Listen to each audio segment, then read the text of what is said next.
Ya, assalamualaikum warahmatullahi wabarakatuh. Kita bertemu kembali pada kesempatan kali ini, di mana kita akan mencoba untuk membahas salah satu uji statistik, ya, di mana dengan tujuannya adalah mencari hubungan yang mana statistik yang akan kita gunakan untuk mengamati hubungan di sini adalah statistik non parametrik, ya. Kenapa non parametrik? Non parametrik ini karena yang pertama datanya adalah data kategori, ya, yang berskala ordinal, dan juga bisa pula datanya adalah interval rasio, akan tetapi tidak memenuhi asumsi normalitas data, ya. Ini untuk uji korelasi Spearman, karena korelasi Spearman ini termasuk ke dalam salah satu uji yang ada di statistik non parametrik. Kalau statistik parametrik itu ada korelasi person, ya, interval rasio, dan datanya terdistribusi normal. Akan tetapi jika datanya interval rasio tetapi tidak normal, maka kita bisa mengalihkan ke dalam statistik non parametrik, ya, menggunakan statistik non parametrik dengan uji korelasi Spearman. Oke, saat ini kita akan mencoba untuk menganalisis hubungan dua variabel, ya. Yang mana variabel di sini kita punya dua, yang pertama adalah sambel, yang kedua adalah diare. Kita akan melihat apakah betul ada hubungan antara mengkonsumsi sambel dengan terjadinya kejadian diare, ya. Di sini kalau kita lihat sekilas datanya ini sepertinya angka, ya. Angka, kalau angka berarti bisa interval atau rasio, ya. Akan tapi kalau dilihat di sini aslinya adalah dia bukan angka asli, akan tetapi angka yang punya makna, ya. Misalkan sampel ini ada 8, 6, 7, 9, 5, 6 itu ini bukan angka asli akan tetapi seperti level, ya. Level tingkat kepedasan sebuah sambal. Kemudian diare 1, 2, 3 ini juga bukan merupakan angka karena diare biasanya akan berupa kategori, ya. Misalkan 1 itu kategori diare ringan, 2 diare sedang, 3 diare berat. Oke, ya. Misalkan kita menganggap ini datanya adalah kategori karena sambal ini bukan bukan merupakan angka asli tapi level, ya. Level. Tapi kalau dianggap angka asli silakan. Kemudian diare ini memang secara logika juga tidak bisa kita anggap sebagai angka murni karena 1, 2, 3 ini yang jelas dia adalah kategori yang dikoding menjadi sebuah angka agar bisa mudah untuk dianalisa di SPSS, ya. Kita akan coba untuk menganalisis data ini. Misalkan seandainya sambal ini dikatakan sebagai angka dan diare juga sebagai angka, keduanya adalah angka murni, angka yang angka yang bukan memiliki makna yang lain, ya, angka asli. Berarti kita butuh data ini untuk diuji coba apakah datanya normal atau tidak, ya. Kita tes dulu misalkan ini dianggap sebagai data interval rasio. Kalau interval rasio kan berarti kita bisa memiliki kemungkinan dilanjutkan ke uji parametrik menggunakan statistik korelasi person, ya. Kalau dia ternyata tidak normal maka kita menggunakan korelasi Spearman. Kita coba aja, ya. Misalkan datanya adalah seperti ini, kita menganggapnya angka asli, maka kita perlu diuji normalitasnya, ya. Analisis, deskriptif, kemudian pilih explore, ya. Kedua variabel ini kita pindahkan ke dependent list, kita pilih plot, lalu kita tambahkan centang di normality plot with test, kita continue, lalu kita OK, ya. Ini outputnya kalau kita lihat sejenak datanya seperti ini, ya. Kalau kita memaksakan dia, kita berandai-andai data tadi memang data angka murni, interval rasio, ya, maka kita uji normalitasnya sehingga hasilnya seperti ini. Kolmogorov, Shapiro yang ada di test of normality, ya. Kita baca di test of normality, kita punya dua komponen, ada Kolmogorov sama Shapiro.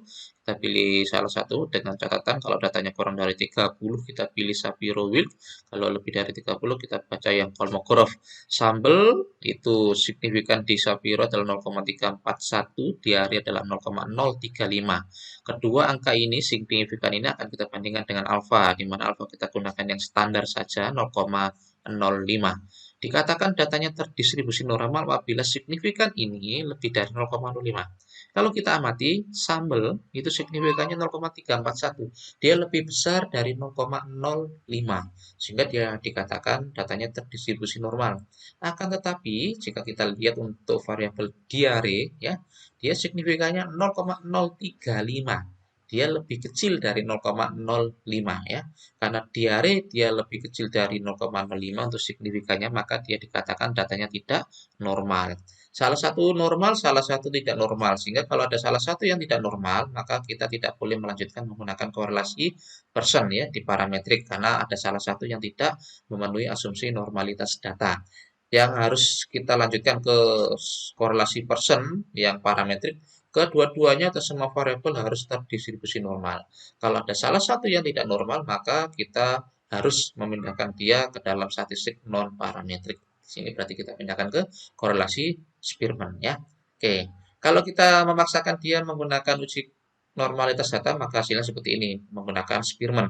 Akan tetapi jika kita berpemikiran di awal tadi bahwa ini diare adalah data kategori, meskipun sampel ini data interval rasio, maka kita tidak boleh menggunakan uji Pearson ya. Pada persen itu semuanya harus interval, rasio, dan harus normal. Kalau salah satu dia interval rasio dan salah satu dia adalah kategori ordinal, maka harus menggunakan uji korelasi Spearman sehingga tidak perlu dilakukan uji normalitas data. Ya, oke, kalau kita anggap dia ini adalah kategori karena dia level tingkat kepedasan, diare ini juga sebagai kategori dari level keparahan diare, maka ini datanya adalah kategori. Kategori yang termasuk di sini adalah ordinal karena dia ada beda dan punya tingkatan. Level 5, level 6 ya semakin ke atas berarti levelnya semakin tinggi untuk tingkat kepedasannya. Diare level 1, level 2, level 3 semakin tinggi levelnya maka tingkat keparahan diarenya semakin parah. Maka semakin tinggi ada tingkatan yang lebih berat ya, maka di sini dikatakan ada perbandingan, maka bisa dikatakan dia berskala ordinal ya. Kalau di persen maka dia harus diuji dulu ya. Kalau di interval rasio maka harus diuji normalitas. Kalau normal maka lanjut ke persen. Kalau dia tidak normal maka kita lanjut ke Spearman. Kalau datanya adalah kategori ordinal maka kita tidak usah menguji normalitas, melainkan langsung menggunakan uji korelasi Spearman ya. Oke, karena datanya ini kategori, maupun kita menganggap dia interval rasio di awal akan tetapi dari uji normalitasnya adalah dia salah satunya tidak normal, maka kita lanjut menggunakan uji korelasi Spearman yang ada di non parametrik. Kita pilih analisis ya, kemudian pilih correlate. Ini kita lanjutkan ke bivariat, menguji dua variabel. Kita pilih ini, kita pindahkan kedua variabel ke sisi kanan ya dengan panah ini. Kalau sudah, karena ini kita anggap tadi datanya tidak normal, salah satunya kalau kita mengasumsikan dia datanya interval rasio, kalau kita mengasumsikan datanya ini adalah data kategori, maka tetap kita harus memilih ke Spearman ya. Karena kalau kita anggap dia interval rasio, ada salah satu variabel yang tidak memenuhi asumsi normalitas yang ini. Diare tidak normal, maka kita pindahkan ke Spearman untuk centangannya. Kalaupun dia kita anggap sebagai apa itu data kategori, maka kita pindahkan ke sini dan ini kita pilih Spearman tetap ya. Jadi harus tahu bedanya kapan kita pilih persen dan kapan kita harus pilih Spearman. Oke ya. Kalau sudah kita klik OK, tampilan outputnya seperti ini. Mirip dengan korelasi persen, hanya saja di sini kalau Spearman ada tambahan keterangan di sini Spearman Pro ya. Ini untuk korelasi Spearman. Kalau korelasi persen cukup simpel aja di sini ya. Spearman-nya ini dibuang. Oke, sama seperti korelasi persen, kita punya dua komponen angka yang bisa kita baca dan ini kita bisa pilih salah satu saja ya.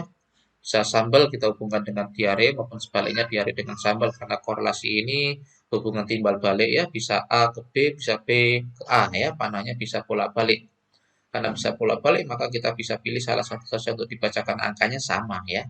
Oke, kita coba membaca yang di atas sama seperti korelasi persen sebelumnya. Kita harus mengidentifikasi apakah di awal itu ada hubungan apa tidak. Kalau ternyata ada hubungan, maka akan dilanjutkan dengan pertanyaan seberapa kuat hubungannya, ya. Kalau berhubungan, seberapa kuat hubungannya itu pertanyaan kedua. Ya, pertanyaan pertama ada hubungan apa tidak? Kalau ada hubungan, maka akan dilanjutkan dengan pertanyaan seberapa kuat hubungannya. Kalau ternyata kesimpulannya adalah ada hubungan, maka selanjutnya akan kita tes ya, Kita lihat, kita analisa seberapa kuat hubungannya. Kalau ternyata dari pertanyaan pertama jawabannya ternyata adalah tidak terdapat hubungan, maka selesai, tidak akan ada pertanyaan kedua ya. Karena jelas sudah tidak ada hubungan. Kalau sudah tidak ada hubungan, maka jelas tidak akan ada kekuatan hubungan yang akan disampaikan. Kita pilih pertama untuk melihat ada hubungan apa tidak, kita baca signifikansinya. Ini menunjukkan sambal dengan diare 0,000, dengan alfa kita gunakan yang standar adalah 0,05. Maka kita pastikan bahwa 0,00 ini dia lebih kecil dari 0,05. Karena lebih kecil, jelas H0-nya ditolak dan yang diterima adalah H1. Karena H1 itu kalimatnya positif, maka sambal di sini akan berhubungan secara signifikan dengan diare ya. Jadi kita pastikan kalimatnya harus pas. Kalau mencari hubungan maka nanti kata sambungnya adalah dengan. Kalau mau mencari perbedaan kata sambungnya adalah dan. Kalau mau mencari pengaruh nanti kata sambungnya adalah terhadap ya. Karena ini hubungan maka sambal ini berhubungan secara signifikan dengan kejadian diare. Berhubungan? Iya. Sekarang kita lanjut, seberapa kuat sih hubungannya antara mengkonsumsi sambal dengan tingkatan level tadi dengan kejadian diare yang dialami, maka kita lanjut menuju angka korelasi koefisien. Di sini nilainya 0,913. Nilainya korelasi di sini kita punya dua ya, antara 0 sampai dengan 1, baik positif maupun negatif. Semakin mendekati 1, maka hubungannya sangat kuat, positif, searah ya. Semakin mendekati 0 berarti semakin sangat lemah atau hampir tidak akan ada hubungan. Semakin mendekati 1 tetapi negatif simbolnya, maka dia semakin kuat, akan tetapi berlawanan arah ya. Di sini tidak ada simbol negatif ya, maka dia dikatakan positif. Sehingga untuk korelasi koefisien 0,913, kekuatan hubungan antara sambal dengan diare 0,913, dia mendekati 1. Karena mendekati 1, maka dia dikatakan sambal dengan diare ini hubungannya sangat kuat sekali ya. Jadi signifikannya ada hubungan? Ada. Seberapa kuat sih hubungannya? Sangat kuat. 0,913 ya. Oke, jadi seperti itu untuk interpretasi dari analisa statistik menggunakan korelasi Spearman, menghubungkan dua variabel antara konsumsi sambal dengan level tadi dengan kejadian diare yang dialami, maka di sini disimpulkan bahwa terdapat hubungan yang signifikan ya. Kemudian hubungannya di sini diketahui bahwa hubungannya sangat kuat antara mengkonsumsi sambal dengan terjadinya penyakit diare. Oke, demikian yang bisa saya sampaikan untuk kesempatan kali ini pada uji korelasi Spearman. Semoga bermanfaat buat teman-teman sekalian. Oke, terima kasih atas atensinya. Saya akhiri. Wassalamualaikum warahmatullahi wabarakatuh.